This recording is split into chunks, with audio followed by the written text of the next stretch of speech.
Can you all see the PPT? Yes, ma'am. Okay, fine. So here is it's a consumable electrode where you will be having without coating uncoated electrodes with coating coated electrodes, right? So in bare coatings you will not have coating. The welds will be weak, brittle, and porous. Used for low carbon steel and wrought iron. Coated electrodes. Right. So I said in order to increase the mechanical properties or to make the joint very tough enough, you will add an alloying materials to this coating. That's the only way to improve the strength of the welded joint. So to improve that, you will give the coating, the alloying coating along with the flux coating to the electrode rod, right? So the special alloying elements are introduced to improve the mechanical properties. So please remember, to this electrode rod you will give flux coating plus alloy. If you want to improve the properties, you can also give an alloy coating also. Flux coating is different, alloy coating is different. Flux coating is just to it will avoid the atmosphere in contact with the workpiece, right?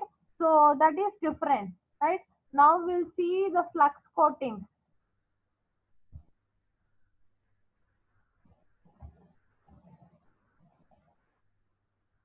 So here they are showing you the disadvantage, right? So when I coat when I coat some layer onto the electrode rod, so what will happen is when it is in contact with, if it is not having flux, please do remember, only coating only coating which is alloying, right? I'm giving only alloy coating without flux coating, then you will have the electrode rod will be in contact with the atmosphere and it creates a moisture content.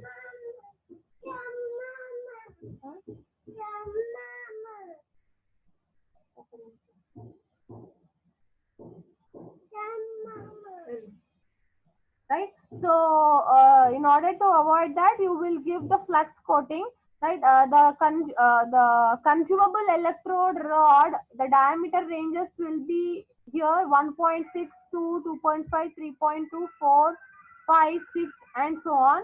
The length will be from 200 to 500 mm.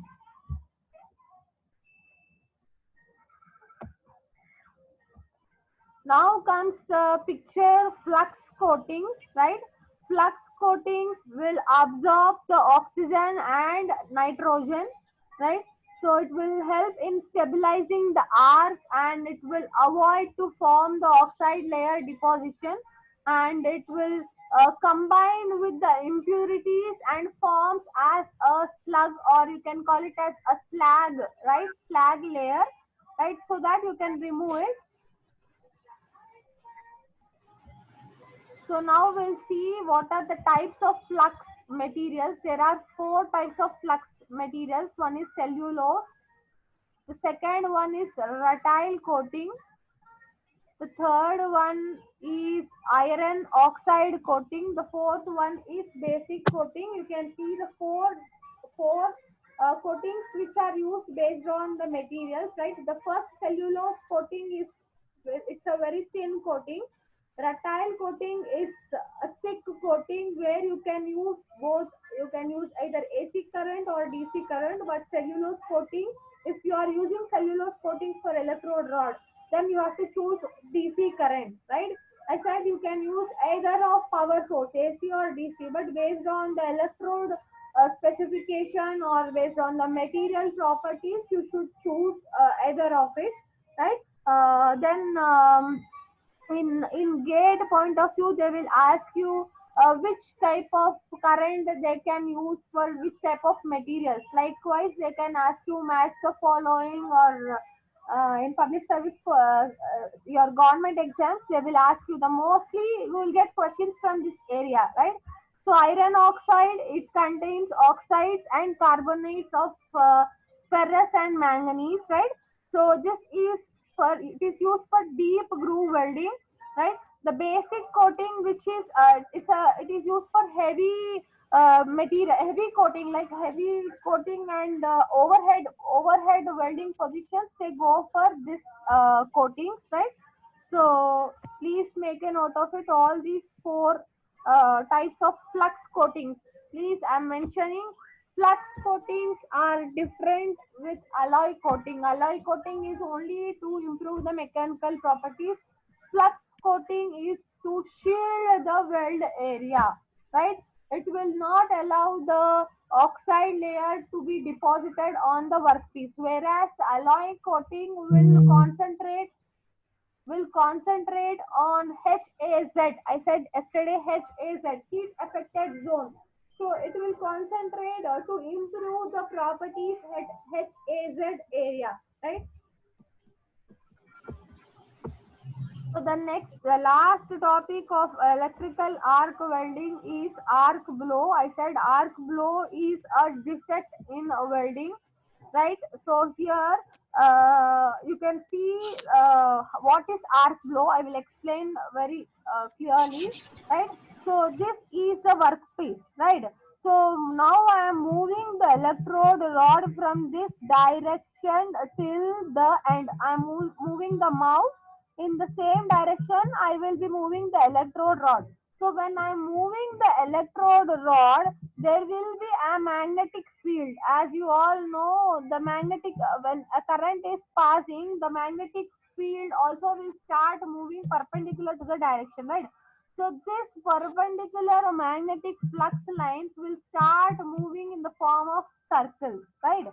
So when the electrode rod is moving from the start to the end, at the end what will happen? There will be an unbalanced there will be an unbalanced area, in the sense the edge. To this edge there won't be any other material. This is the final edge, right? So this magnetic flux lines will start, it will concentrate more at the edges, right? The concentration level of the magnetic flux lines, this circular part, will be more at the edge, as there is no other neighbor area at after this edge. As there is no area, like this is empty, only this workpiece is kept on the table, which is connected to the positive terminal, right? So as there is an unbalanced section, this arc will start creating a backward direction. Here you can see the arc is in V shape, or you can some there is an symmetrical shape, but at the edge what is happening, it is blowing out, right? It is changing its path, right? So this path is deflecting. Arc blow is defined as deflection in the arc path is called as arc blow, right? So this deflection, what will happen, because of more the arc is bending here, right? So there will be a more spatter of molten metal. The more spatter of molten metal, the more penetration, the more depth it will melt, right? Though you want to do the penetration to certain level, it will penetrate more, right? So you will get a spatter here. So that is called as an arc blow, right? So this arc blow is mostly you can see this arc blow when you connect the power source as DC current. You cannot you can in AC current arc blow you cannot find this arc blow, as it is fluctuating. You will have two half cycles, right? So the arc, whatever the arc path will be balanced, whereas here it will be concentrated. As heat will be, the electrons will be it will be impinging on to the workpiece. So to avoid this arc blow, you can adjust the machine equipment in three different ways, right? So that I will show you now, right? So arc blow, you can see here, this is arc blow which is deflecting here, right? So you can reduce this arc blow by three different methods. One, you can use AC current. The second method you to reduce is you can reduce weld current and arc length. And the third method to reduce the arc flow is you can connect more ground, place the ground connections as far as possible. When you see in industries, the workpiece will be connected to the ground. They will give the connections to the ground, right? So they will earthen it wherever there is an possibility of this arc flow. So that's why. So at that instant, the arc will again take its original shape, and it will not deflect back, right? So please do remember, arc blow always you will find this in DC current source. If you use AC current, arc blow will be null, right? Can I go to the next PPT? Dheeraj, can I go to the next PPT? Yes, ma'am. Or tomorrow shall I tell? Vaishnavi, just now she entered the meeting. Aziz Balaji, are you there? Yes, Yes, ma'am. madam. Can I tell it now or tomorrow shall I tell? Say today, ma'am. Aziz, can I tell now? Yes, ma'am. How many are there participants? Only 22 are there out of 120. Ma'am, tomorrow. Tomorrow? Ma'am, tomorrow, ma'am. Tomorrow, ma'am.